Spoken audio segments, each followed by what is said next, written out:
perkenalan dulu ya. Dari Tito, silakan Tito. Saya Tito Pasaribu. Saya Dres Putri. Nah, saya Naila Nur. Saya Sekar Ayu. Saya Divalika Zahra. Saya Nabi Samra ini. Aku Hawa. Kami di podcast kali ini akan bahas tentang Orde Baru dan masa reformasi. Karena mungkin bicara dong. Kita kurang paham Ya, karena kami mungkin kurang paham. Kami mengundang narasumber kami. Itu Sekar Ayu. Ya. Kami kepo nih, kayak mana sih transisi kok bisa dari Orde Lama bisa ke Orde Baru? Kayak mana ceritanya, Kak? Ceritain Kak, Oke, Kak. Jadi sebelum itu kita harus tahu dulu apa itu Orde Lama. Orde Lama itu yaitu masa kepemimpinan si Soekarno. Baru setelah Soekarno dia memberikan kembali jabatannya, dia akhirnya dinaikannya si Soeharto dengan adanya Super Semar. Nah, itulah yang dimaksud dengan Orde Baru. Orde Baru ternyata masa kepemimpinan si Soeharto. Jadi itu yang dimaksud dengan Orde Baru. Nah, kalau kalian ingat dari Orde Baru adalah bagaimana otoriternya si kepemimpinannya si Soeharto, yang dari yang katanya Petrus, baru Munir, itu kejadian-kejadian besar pada zaman Orde Baru. Dan juga zaman Orde Baru tuh ditandai dengan adanya masa reformasi birokrasi itu yang waktu itu 1998 yang para mahasiswa tuh demo datang ke DPR lalu nyuruh si Soeharto untuk turun, yaitu Tritura tuh Soekarno, maaf. Kalau yang soal Petrus itu kayak mana, Kak? Kok bisa sih terjadi gitu Petrus. Kita harus tahu dulu, jadi sebelum dia jadi presiden, Soeharto itu dulu adalah seorang jenderal.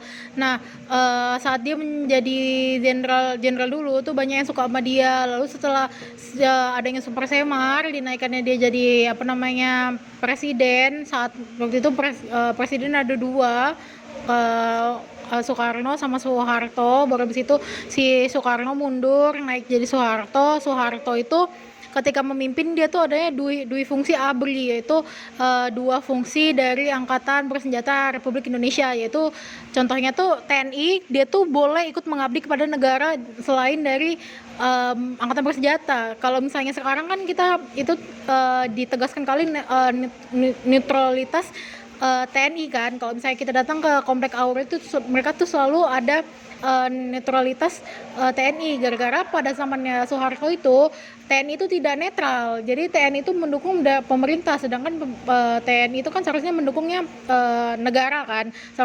Sedangkan dia tuh mendukung suatu kepemerintahan lah. Jadi si Soeharto itu karena dia tuh tipe pemimpinnya tuh diktator, artinya tuh dia kalau misalnya nggak suka dia ya dihabisin. Dan karena dia tuh dulu mantan jenderal, ada pula di fungsi ABRI, TNI-nya tuh boleh jadi itu politik. Nah, itulah makin merajalela, jadinya dia tuh punya pegangan untuk TNI. Jadi TNI-nya tuh dipakai buat bunuh-bunuhin orang yang tidak sejalan sama dia. Itu Petrus tuh angkatan senjata Indonesia yang memang dibuat sama kabinet Soeharto untuk bunuh-bunuhin orang yang tidak setuju sama kepemimpinan dia. Karena menurut dia kalau misalnya dia tidak setuju dengan kepemimpinan dia, itu berarti membahayakan ke pemerintahan Indonesia. Sedangkan kan kalau misalnya caranya suatu negara untuk maju itu kan kita kan nggak boleh hidup di kayak gua gitu. Kita nggak boleh hidup di mana semua orang tuh setuju. Pasti ada satu orang yang tidak setuju. Jadi kita bisa melihat dari dari sudut pandang yang lain. Jadi itulah yang Munir, banyak aktivis yang dibunuh pada zaman Orde Baru. Jadi Petrus itu hilang kayak mana? Petrus itu hilang pada zaman reformasi. Itu zaman reformasi itu setelah Soeharto dituntut oleh rakyat untuk turun. Baru habis itu ada B.J. Habibie dipilih untuk menjadi presiden. Nah, di situ tuh ada namanya reformasi birokrasi, itu dia menghapus semua dia menghapus kekuasaan atau pengaruhnya si Soeharto. dari ya itulah dari di zaman Habibie itu juga mulai si Habibie itu mulai menyelidiki tentang kasus-kasus pembunuhan yang janggal, yang baru di situ Petrus, di situlah Petrus di apa namanya dihilangkan, terus di fungsi ABRI dihilangkan juga. Makanya sekarang kan kalau misalnya udah jadi presiden nggak bisa, kalau misalnya udah jadi TNI nggak bisa nyoblos kan. Itu salah satu apa namanya dampak dihapusnya di fungsi ABRI gitu. Nah jadi kalau misalnya permasalahan Petrus itu sih udah dihapus zaman reformasi. Kan tadi Kak Sekar ada bilang kayak super semar gitu kan. Nah itu dampak dari super semar itu apa aja gitu Kak? Jadi sebelum Super Semar waktu itu tuh ada namanya Tritura. Tritura itu 3 tuntutan rakyat. 3 tuntutan rakyat itu tuh terjadi setelah si Soekarno itu tuh dia bikin proyek mercusuar. Proyek mercusuar itu artinya banyak, besar. Padahal pada saat itu kan kita kan negara baru tuh, kita tuh nggak punya uang, tapi dia tuh malah gunakan uang untuk bangun untuk bangun GOR, malah dia buat bangun Monas, itu kan uangnya banyak ya. Nah jadi pada rakyat itu pada miskin, terus karena kan uang kan harus gaji juga sih para pembangunnya tuh, saking miskinnya kita waktu itu negara itu nyuruh TNI untuk bantu bangun. Jadi waktu itu TNI sempat jadi kuli pada zaman pemerintahan si Presiden Soekarno. Terus juga gara-gara ada proyek yang mercusuar, kita tuh mata uang kita melemah karena kan diproduksi terus. Jadi kan lama-kelamaan kan kelangkaannya menurun. Nah, jadi setelah itu rakyat itu meminta 3 tuntutan, apalagi zaman waktu itu tuh juga ada PKI kan. 3 tuntutan pertama tuh bubarkan PKI, kedua hapus orang-orang PKI di pemerintahan, baru yang ketiga tuh apa ya? Aku lupa, tapi yang pokoknya tiga tuntutan itu mengenai pola pemerintahan si Presiden Soekarno waktu itu. Nah, Presiden Soekarno itu tidak mau memenuhi Tritura karena dia suka sama PKI. Jadi bisa dibilang si Soekarno tuh fans beratnya komunis, bisa dibilang. Dia tuh nggak mau menghilangkan si PKI ini.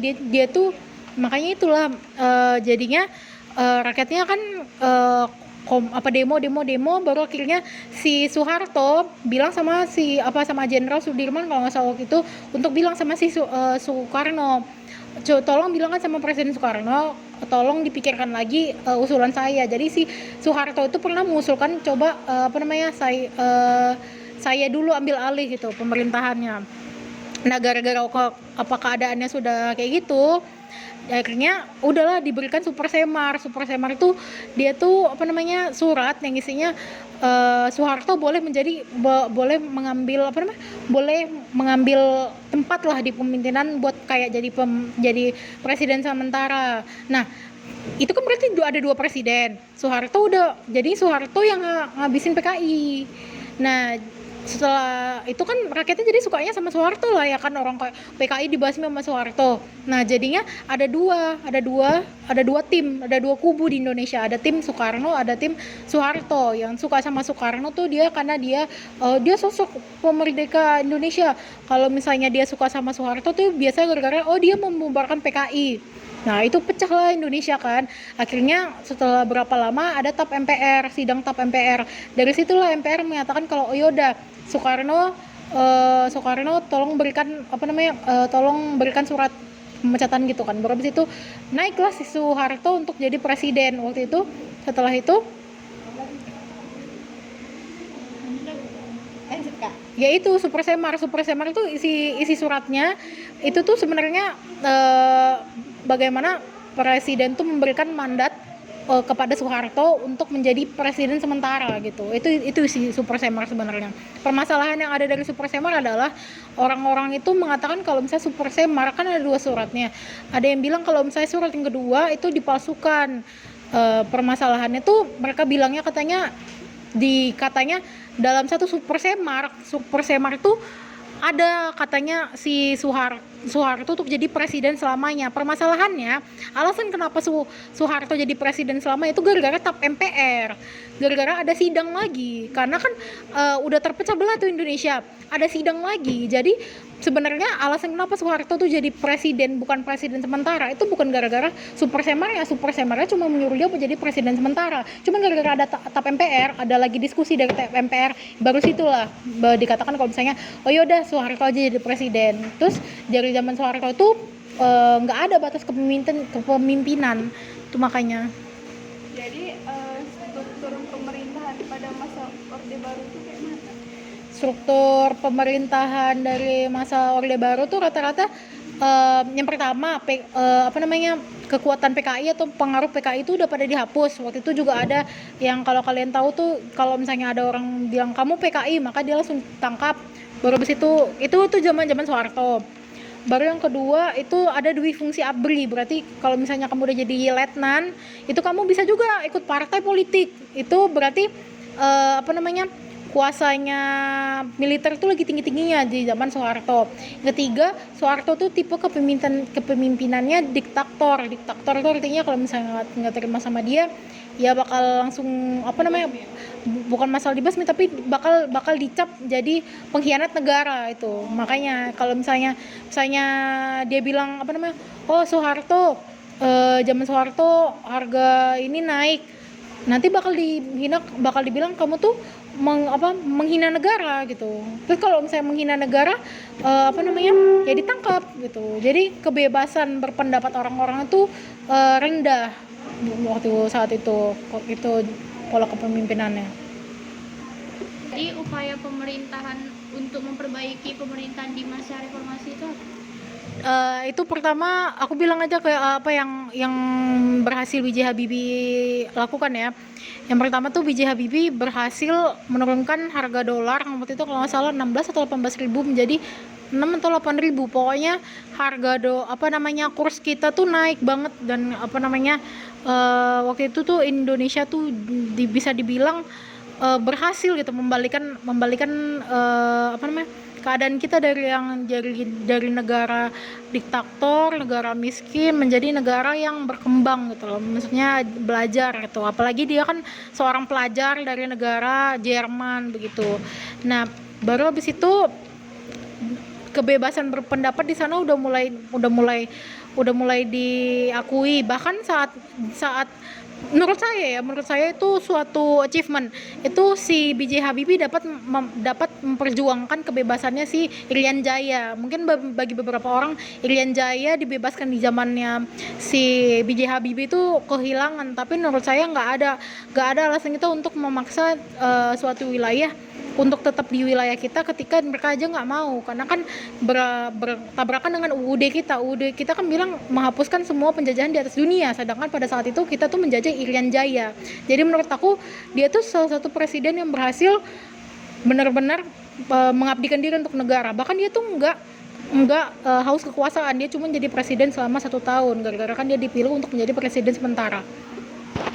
Nah Kak Sekar kan tadi ada bahas kayak di negara kita tuh di zaman dulu kan ada terbentuk 2 kubu ya kan, Soekarno sama Soeharto ya Kak. Nah jika kakak kembali di masa lalu, kakak itu memilih kubu Soekarno atau Soeharto gitu Kak?